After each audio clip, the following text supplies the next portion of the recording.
Hello, welcome back. I feel like I'm once again emerging from my cave to create a video, and I think I've just come to terms with the fact that I'm not a super consistent content creator, and maybe that just is who I am, and that's okay. But hello and welcome back. Welcome to my channel. If you don't know me, my name is Claudia and I'm a 23-year-old living in Brooklyn, New York. I am interested in psychology, in sexology, specifically looking at how trauma affects the psyche and the body, specifically with sexual trauma. So you might notice that I'm talking very quietly. I wanted to do something a little different today, and some of you might hate it, and that's totally fine, but some of you might love it or find it relaxing, so we'll see, and you might even learn something from it. Today we're going to be talking about trauma, what it looks like, how it affects you, and specifically how you can begin to move through it. I'm also a huge fan of ASMR. I've been watching ASMR for about 6 years now. And I first came across ASMR when I was experiencing extremely intense anxiety and was looking for something to help calm my nervous system, help bring me back to a place where I felt just in control of my body, in control of my breathing. And I came across some ASMR videos from some creators and just kind of went down a rabbit hole. I figured for today's topic, it's going to be an extremely heavy topic, one that might be a bit triggering, so I thought I would pair today's topic with something that is calming in nature, such as ASMR, and just hopefully allow this kind of tone to ease the heaviness of the topic that we're discussing. Let me know if you like it or if you hate it in the comments. Please be nice. This is gonna be extremely interesting. I want to begin by lighting a candle, get the vibe all relaxed, all calm. So I have a candle here.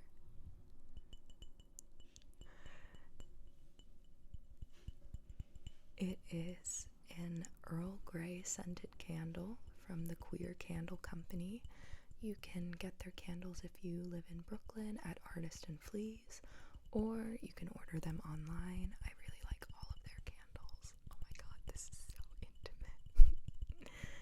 So I'm gonna light it using this lighter. Oh, this is a lighter from my boyfriend's band, the Aberdeen.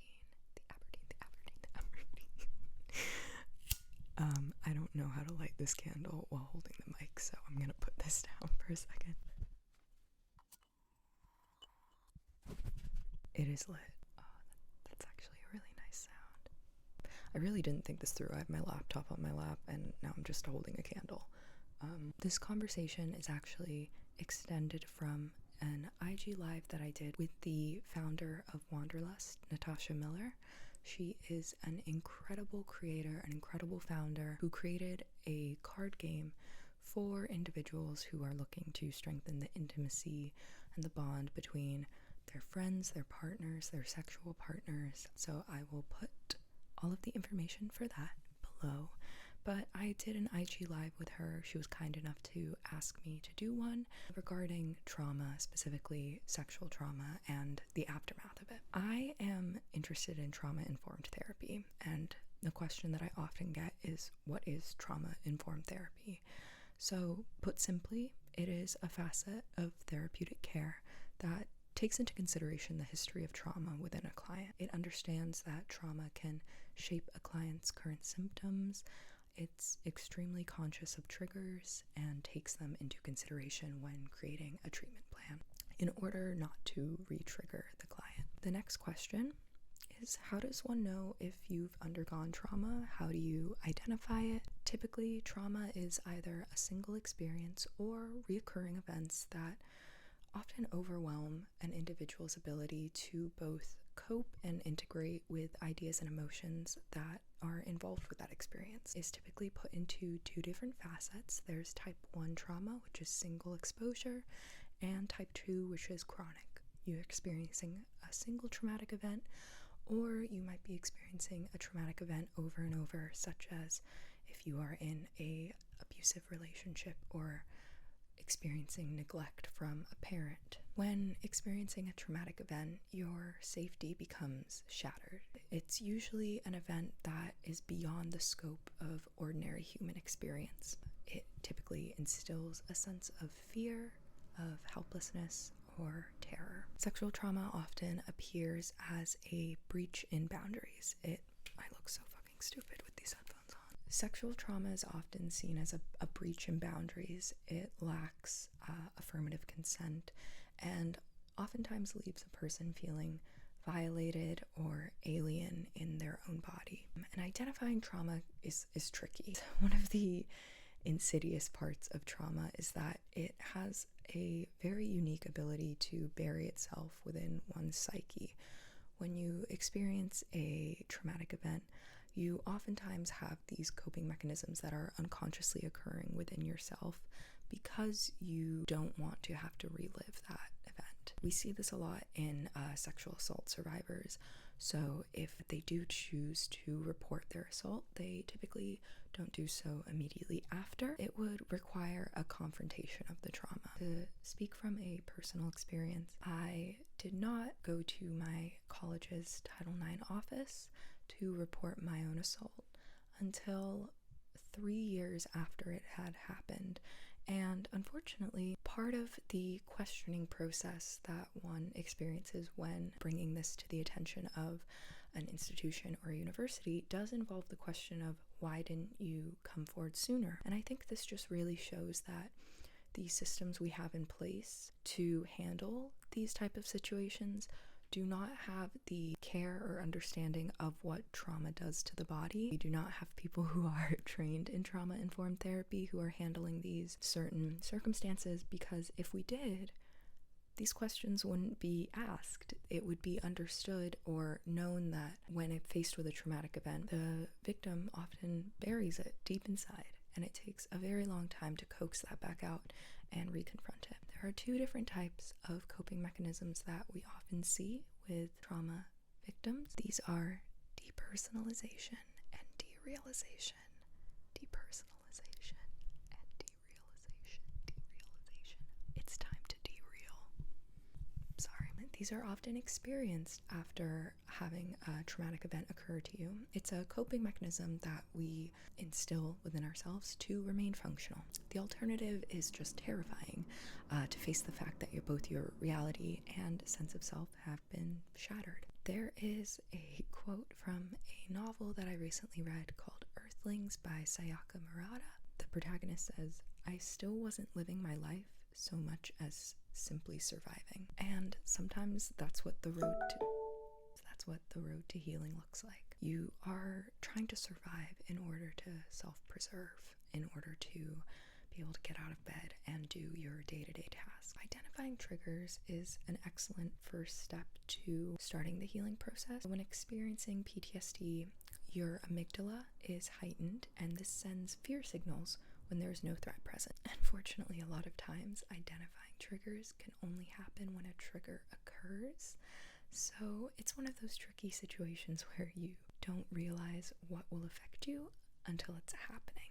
When you experience a trauma, your hippocampus will also decrease in size. Your hippocampus is the memory encoder. It's the area of your brain that stores memory. Trauma decreases the volume of your hippocampus, and this makes the capacity to compare new stimuli to a stored memory diminish. Memory encoding is disrupted, which is why many also struggle with remembering the details of a trauma. Again, when going through the Title IX process, I was faced with so many questions that were way too specific for any person to remember. It's also important to remember that when memory encoding is scrambled, you might remember something as mundane as what I ate for dinner the night of my assault, but you might not remember how many drinks you had or what you were watching when it happened. Certain memories that you might think were really big that you should remember, you might store away somewhere. And memories that seem mundane and like they wouldn't matter are the ones that really stick out. There are resources and support pillars to help during the healing process. I personally believe that seeking treatment with a trauma-informed therapist will help you identify certain factors that can affect or prolong the symptoms of trauma, such as genetics and epigenetics. So this helps with understanding whether you have pre-traumatic risk factors, dissociation, and duration.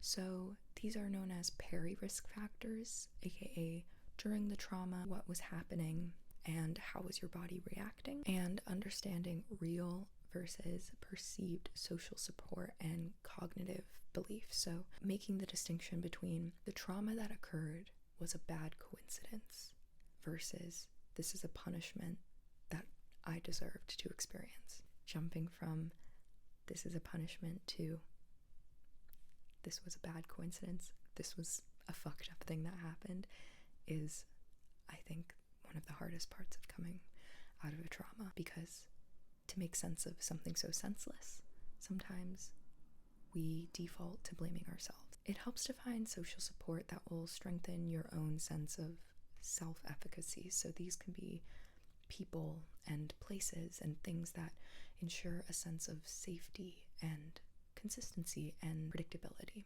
Surrounding yourself with those who can help you normalize your reaction to trauma. So people who, if you are triggered, you feel safe around, who don't make you feel crazy. And finding a support system that reinforces the understanding that nothing that you did led to the trauma happening to you.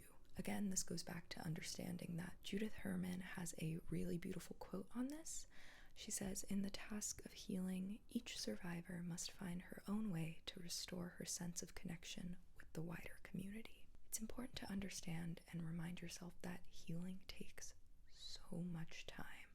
And in the immediate, you don't have to experience the stages of healing, and you also don't have to adhere to a specific timeline or any preconceived notions of when healing should happen and what healing should look like.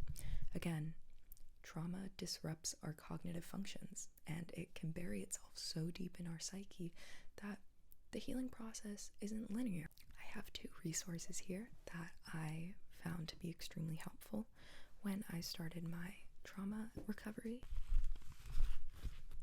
The first is Trauma and Recovery: The Aftermath of Violence from Domestic Abuse to Political Terror.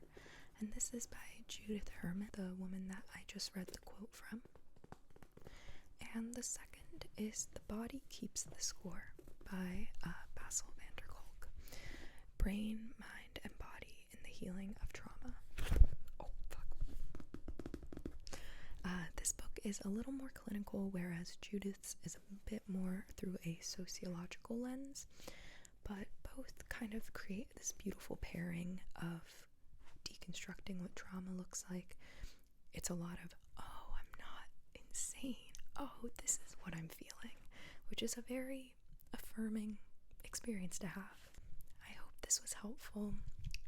I hope it was soothing and comforting, whether it be for the voice or for the content that I just expressed to y'all. But I appreciate you watching this video, and if you made it all the way through, thank you. And welcome to Pillow Talk. You can find me on Instagram at Reverse Cowgirl. If you like this video, please subscribe. And I look forward to seeing you next time. And if you hated this ASMR, then don't worry. I literally never have to do it again. But if you liked it, let me know. Oh my god, it's